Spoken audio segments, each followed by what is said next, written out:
Dear viewers, welcome again to the analysis of YOLENO TV. I'm glad you're well from wherever you're watching this channel. Once again, I'd like to say thanks so much for all those who've supported this channel by subscribing to it and by giving it a like. If you wish to support us, please hit the subscribe button and then you can hit the like button.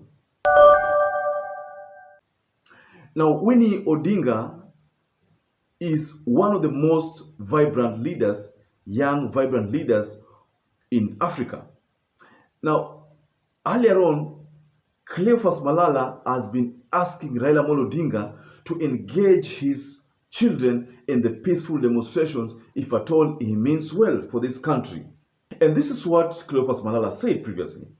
Raila Odinga needs to bring his daughter Winnie Odinga to the Maandamano frontline if he's to be taken seriously by Kenyans.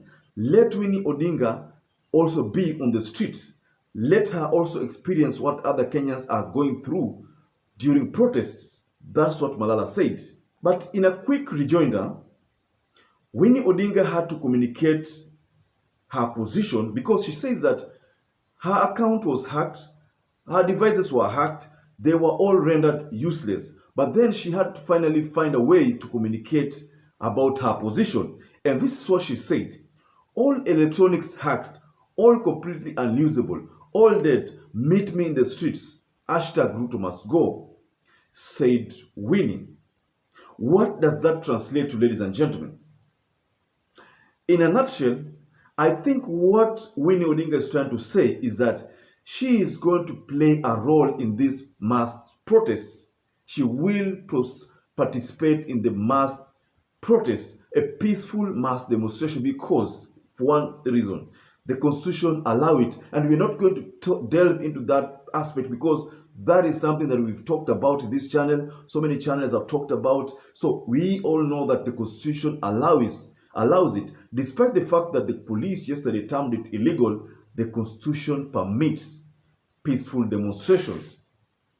So Winnie Odinga's position has been made clear to the likes of Cleophas Malala. But what awaits is the position that Cleophas Malala is going to take, because Cleophas Malala yesterday announced mass protests of approximately 20,000 people. But what people say is, where are they going to get these 20,000 people? And probably, why are they going to demonstrate? Are they going to demonstrate against the to support the high cost of living? Or are they going to demonstrate against the high cost of living? What are they going to demonstrate about? Because Winnie Odinga is going to show up in this mass protest, and the idea here is very simple. She says in her Twitter post, that hashtag Ruto must go. I think you understand what that means. But then the bone of contention here is the high cost of living that the government has not paid heed to. So what is Cleophas Malala going to demonstrate against? Will it be against Azimio's quest to have a high cost of living, so that they are going to say, no, government, you should continue increasing the prices? Is that the call for Cleophas Malala? I don't know what the Cleophas Malala is all about. But one thing about Winnie Odinga is that she's one of the outspoken young and vibrant leaders here in Africa. Especially, she made her position known last year. Remember, soon after that presidential verdict for the presidential election, and then she also attacked the West directly and told them that you people are fond of